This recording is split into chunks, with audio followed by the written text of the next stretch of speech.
then they all just kind of attack you. And then I've had really good community experiences where, I've learned nonviolent communication, where, they ask you if you're acting out or you're having some kind of strange behavior, or they intuitively feel that you are doing something. They'll ask you to go figure it out, separate yourself from the community. There's these different locations, go sit and figure it out. And if you can't figure it out, and be able to start learning how to communicate effectively with those around you so that they can actually help you. And then there's a point where they don't feel like you're doing enough work and they actually kick you off the community. So a lot of these communities that are only open like one weekend a month for you to go and visit, basically they're allowing people to come on and they're checking them out. They're not going to allow people that have, small symptoms that they think will retaliate against the community, or be reptilian, right? And be reptilian in your programming. And it's interesting because a lot of the mind control people want to go find a community, Yes. and then, and then it all ends terribly badly for them, and they end up having to leave the community, either for bad or good reasons, because, they haven't really taken the time to actually work on themselves. The key word here is know thyself. Yeah, And the and problem is that many of us haven't even embarked on that work. we get to the point where right now we're at a crux where in order to solve what problems we have to work on human scale. And human scale involves working on a scale where you recognize you're a human and you influence a very, very small number of humans within your immediate sphere of influence, and how you get along within that sphere of the small amount of humans that you circle yourself with really establishes the identity of who you are. And so those of us who know who we are withdraw away from the presence of other humans because it's just too much to manage on top of the one human and what we're doing as our work. But as you pointed out way earlier, the work that we do is not at all the work that we should be doing. The people who have to work for paid in order to pay for work are in a program that just keeps them away from doing the real work that they're supposed to be here to do. But the question is, how many people actually have souls? How many people are part of the programming? How deep does the programming go? If you unprogram yourself to the point where you're sovereign, is that a program too? Well, those are the things that you have to think about. And you also have to think about, like, so the human scale going deeper is maybe less who I'm influencing in a small circle or whatever else, but how am I influencing myself? And how am I influenced by the world around me? Asking questions more that are a focus of yourself. Right. What causes me to react? Why did I react that way? Mm-hmm. Instead of going and apologizing to the person or punching him in the face or whatever else, whatever your reaction is going to be, whether it's the end of the story or now we're going to forgive or whatever else, it's still, the work hasn't been done to actually get to the root of why I would react that way. Where this programming is seated that works best with me. Is it my insecurity or my overly inflated ego or my job position or whatever else that it's going to be? In a lot of the Carlo Castaneda books, Don Juan Matus is always talking about the influence of self-importance, and so this mind control system makes us a lot more important than we think we are.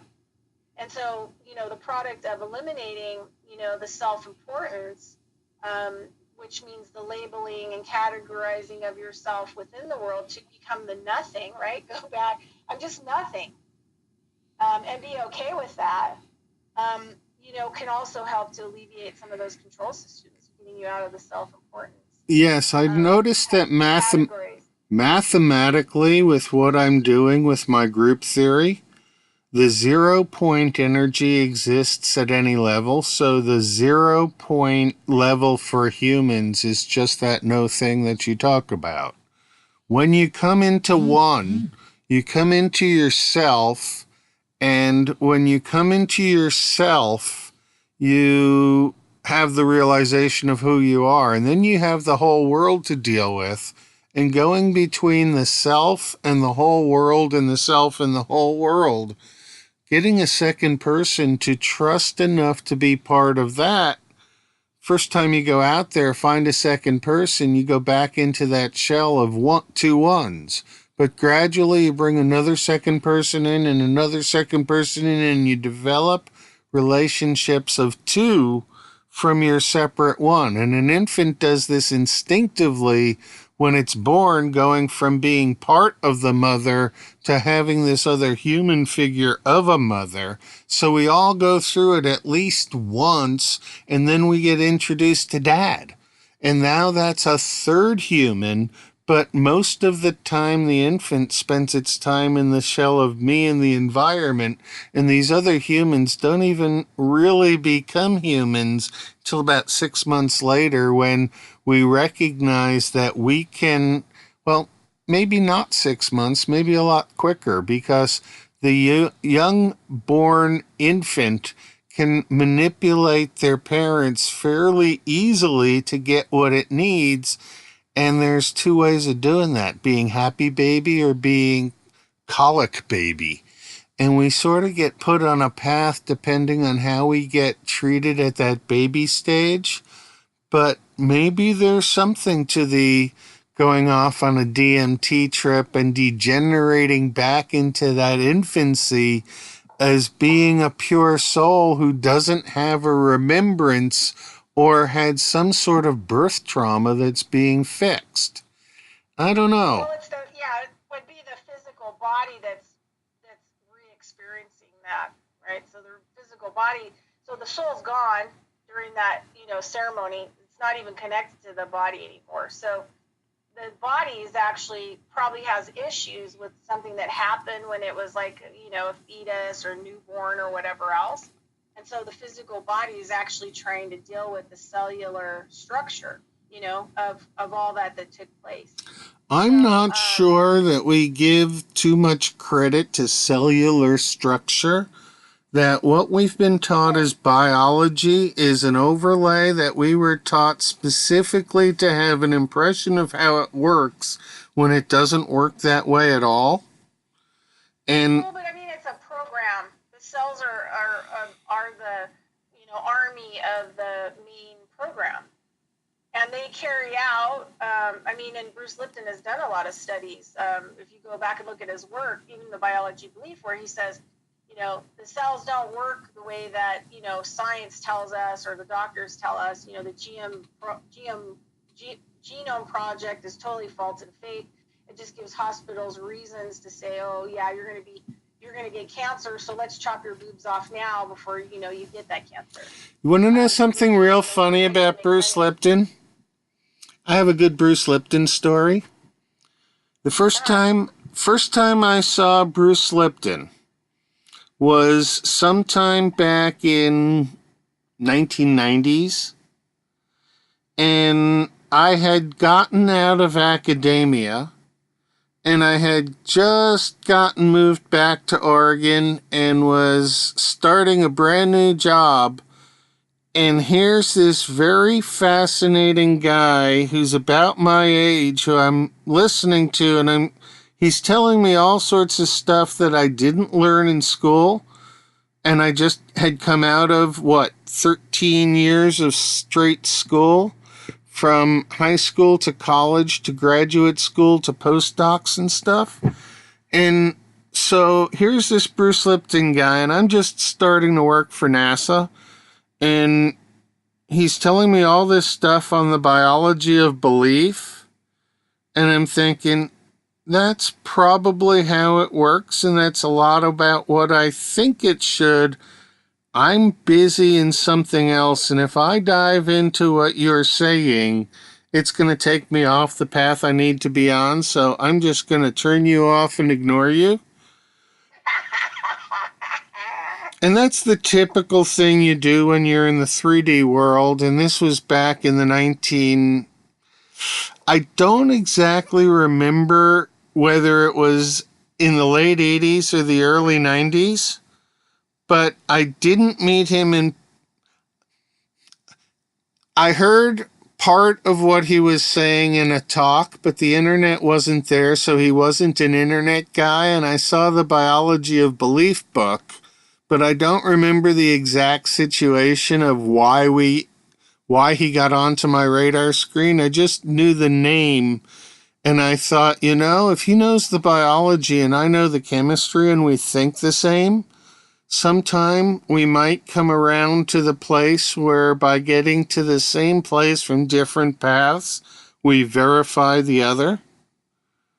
And I think I have some writing to do because he's out there and has something that people can grasp and believe. If they believe it in the way that science has taught it, he tweaks it very well. My question is the basis set for what we're basing any of those beliefs on skewed from the start? How do we know what we know? How do we know if what we know is an absolute truth, a relative truth, or not a truth at all? And sometimes I can read auras and have the aura tell me the truth in something because I can recognize the vibration of light. And it almost scares me to how I have more color vision now than I've had in the past, so I can tell more nuance. Like I developed a doubling of my neuron capacity, and now I can tell a lot more shades of color, just like there are shades of gray. But the duality is like black and white and all the shades of gray in between. And the color world is a perspective that's a third rail, a different way of looking at it all. And I think that, Right, but yes, yeah, the thing is that okay, so all that visual stuff is still stuck in the everything, which is the mind control system. right, I mean, it's something that we work towards developing because of stuff that we've learned in the control system. So that we can figure things out. But one of the things that I'll talk to you about muscle testing. All these people, and you go to the chiropractor and they're like, well, let's muscle test you and see, kinesiology, whatever. And people will say, oh yeah, it works so good. Well, you know what the thing is that it doesn't work good because the side of you that they're assessing through the testing is usually your right side or your right arm. What part of the brain is that connected to? The left hemisphere, the reptilian. And yeah, is the reptilian mind the part where the language is, where all the details are, and all these other things? Yes, but it doesn't mean that you're evaluating the person through muscle testing on a whole brain structure. You're not including, the right hemisphere where it's the present moment stuff. So you're never going to access present moment stuff. You're accessing the reptilian mind, right? right, Which that's through the right side of the body because the left hemisphere dominates and runs the right side of the body. So even all of these things that we've learned, and even if they works well with picking different supplements or changing your diet or these allergies, because you do have those details in the left hemisphere and they can be conveyed through asking questions, language, vocabulary, it doesn't take the whole assessment to the present moment. It takes it to the past because that's where the left hemisphere lives, and the future. There's no present moment. If you're going to heal, spontaneous healing happens in the right hemisphere. So a lot of these things, I'm not saying seeing auras and all this other stuff is good or bad, but I'm just saying any information that you might be accessing from it is a left hemisphere thing. And so you're accessing a lot of left hemisphere information, from the person, right? right. So sometimes we have to kind of, maybe look at it in a different way and be ask questions if I'm looking at somebody's org field and they have a lot of green and I say, oh, they have a lot of heart energy, to myself or whatever else, and listen to the answers, because then I might get a word no, that it's projected as part of their false persona that they're playing at that moment, right? But then they may be a really evil person, that runs a lot of, darker energy, right? So it depends on what the person is playing in that moment of everything that's going to be projected from them. And if they have a need to have what you have, or get what you have, or whatever else, those colors and stuff may come up because their programming is changing, and it goes along part with their programming. So it's also another level of influence that we may not be able to trust. And the other thing too is that the left hemisphere is picking this information up. It isn't the right brain doesn't give a rat's ass about any of this stuff. All it cares about is the present moment, being in bliss, being in peace, feeling calm and at peace, so that it can run its system in the present moment, which means that if you need to spontaneously heal, you need longevity in the physical body, you need all these different things, that it can help you with that. But it's not concerned about what's going on in this reality any way, shape, or form, because it's a whole other programming system. Yeah. So the human scale is when you have the left hemisphere working in a good way and the right hemisphere working in a good way together, which helps to unify the brain and unify the body, so there's symmetry, right? Okay. So, kind of a thing, right? So that's why those reboots I do work so well, because they actually, use the assemblage point. So I'm moving the assemblage point of the consciousness in the different part of the field, in the sphere of energy, luminous sphere, at the same time, adjusting the body and the system, and it actually reboots the brain into a whole brain structure. But it takes time to break through all the different levels and get people symmetrical. So we can, jump into real quick. Physically, okay, so people that are under serious mind control, something that they will repeat over and over again, because I get this from people when they first start coming to my practice. They'll say, I'll tell them, something to do or practice, or maybe some kind of food to eat, or, maybe drink more water, get some coconut water or whatever. And then they'll say, well, yeah, but.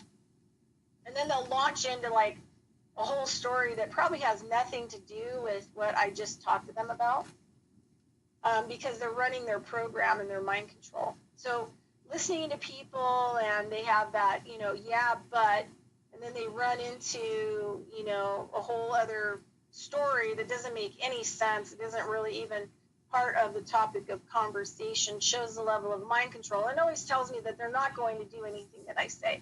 So eventually, after a few treatments, I'll say, just because you're paying me doesn't, give you the authority to keep coming to my practice, because you're not utilizing any of the information that I'm giving you when you go home in your outside life. And so I have to fire you from my practice, because I can't really spend, 3 hours with you on the phone going over and over and over some stuff.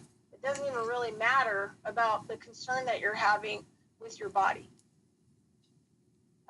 So, I don't really listen to a lot of that kind of stuff. I try not to listen to any of the drama, and I don't let my clients call me a lot after, because I know it's just going to be their system, their, mind control systems, just relaying information that they don't even really understand or get, as a control mechanism, of protection. Yeah, and then it gets into that whole, like, I'm taking away from them for I'm supposed to listen, to their mind control programming and their drama and trauma. And I don't participate in any of that. But so the vocabulary would be, yeah, but. That's how you'd find out if the person you're talking to, or yourself, the level of mind control, that's on the verbal level, on the vocabulary. So the physical, just want to get this out. So there's a lot of things that happen to the physical body over a lifetime of mind control and being a fetus that's, developed from somebody who has mind control. And so you'll start to see things like they don't walk well, they might have a hobble.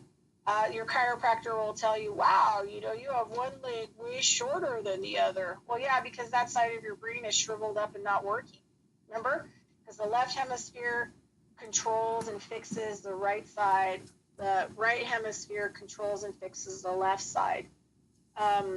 So you can tell by looking at the body being unsymmetrical, which side it is having the shutdown or the over stress in the body, which correlates, brain damage down to the feet. And I call it a stroke state.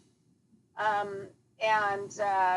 the body keeps going through lots and lots and lots of stroke states through the mind control.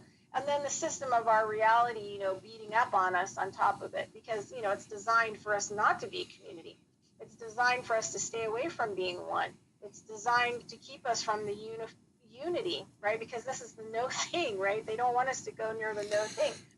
They tell us darkness is bad, The so community, dark, little kids. yeah, community on human scale has to be one person at a time. And so if you're not comfortable with the one you are, you can't even begin to participate in community, really. But Yeah, no, growing it's tough. growing and shrinking are not good or bad. And in growing a community of people, even on a virtual community like the one we're starting to grow here, it expands and contracts as a natural form of in-breath and out-breath. And I watch the dynamics of what happens in social media, and sometimes I'm just completely lost on the triggers for those dynamics. But the dynamics get triggered that the mind control program says, I'm done listening to this. I don't agree, so I'm going to leave. And to me, I listen to something, and if I have an interest in it, I allow the words of the speaker to come across to me and inform me, and I'll do my thinking later. I want to absorb the knowledge. And I think that what we're finding is that we're building a group of individuals on a scale where I'm starting to trust more people with things that I've been doing for myself that I don't necessarily do well, but I don't have to rely on other folks.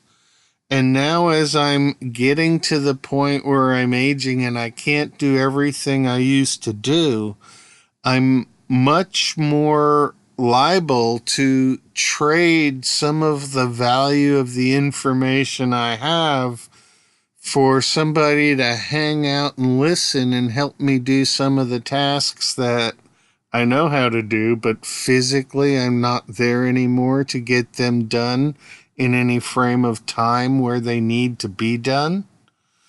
And it's interesting because as I've really been at Zen with the gardens this year, I do the radio show and I go out and water, and I moved the radio show to early in the morning so that I could actually get out and water the garden before it got scorching hot. Little did I know that scorching hot was going to be the everyday thing all day, every day this summer.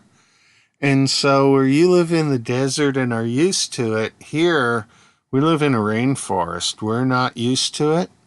So on another show at another time, I'd like for you and I to talk in depth about weather manipulation and some of our friends in the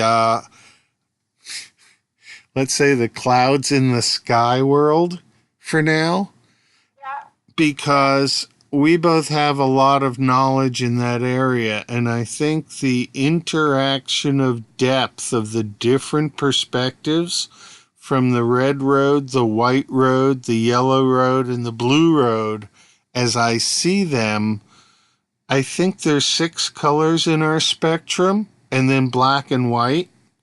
And so I'm starting to see maps of how a 4 and a 3 can overlay to make 7, and the void is 8, so that there is a space for the no thing, and the no thing and the void really arise from the same concept as 0 point energy arises, but 0 point energy is a function of scale, and human scale is a whole human and not subdividing it.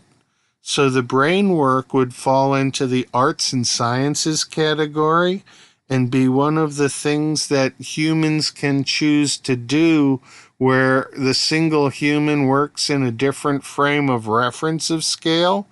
But I'm going to restrict human scale to being humanities type stuff. And the minimum basis set for human scale is you're one human. You're here on the radio, you're talking to me, and we're going to build a cadre of people who keep coming back to the radio, talking about what they know and being comfortable with each other enough that we become our own library and information promotional organization, and just see what we can do as individuals to make sure that our collective can dissipate energy that we don't want to keep, and that our individuals can continue building energy to launch new individuals in a structure that more follows Fibonacci and the golden mean ratio. And so the scale you work on is getting understanding of the two ones, and then applying it with all the knowledge you know from other scales.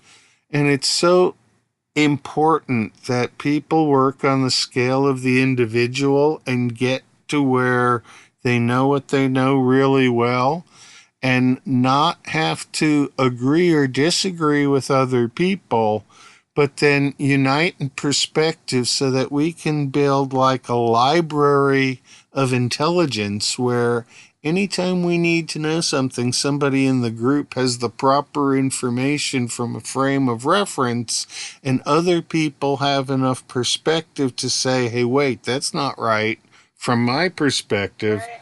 and we can hone in on things better. Yes. Yeah, I just want to get this last piece in so people Good. can 5 figure minutes out left. basically. Yeah, because it's super important, and I'm starting to get an electronic headache, and my left arm is starting to go numb. So I know that they're trying to use some stuff to, So I just want to make sure and finish this up. Okay. So when we're dealing with the right and left hemisphere, we're left brain dominant. So people are going to have illnesses. We talked about how they're going to try to control us and whatever else. But the most key important part about all this is if you look at the backside of these people, they're going to have one shoulder that's going to be way lower than the other, as another type of stroke state, which indicates what side of the brain has the most tension, which is the shoulder that's up, and then the other shoulder that's lower, the part of the brain that is not working at all, right? Because the side of the body that has the stroke looking part of that's not symmetrical, that they're not operating in a whole brain function, which is pretty much most Americans. So the other indications are that the nose is way over, right? Or there's a tilting of the nose. Sometimes there's like a weird smile. You'll see like they're, either side of their lips go way down, or both sides of their lips go way down, or one side goes really high. You can also see it in their cheekbones, like one will be really high and one will be low. Same with the eyes. The eye will be dropped on one side, the other eye will be higher. The most important probably aspect about it is the eyes that you can really tell. So in Chinese medicine, I think it's called haraku, and it means 3 sides white. So when I assess somebody and I look at how much stress their brain is under, or their individual brains, I can look at the eye. If the eyelids don't touch the eye, that's 3 sides white. You can see all the white exposed. A calm brain or a normal brain will have the eyelid that touches the top part of the colored part, and then the below lid will touch the bottom part of the colored part of the eye. So a lot of times when I see TV and they're talking about this guy who stabbed that person or shot that person, and they show a picture of it, the guy has 2 eyes that are 3 sides white. which is like, you know, psychopath, sociopath, and it's heavy mind control. And usually those people have also had, on top of all the other mind control stuff, they usually have sexual abuse type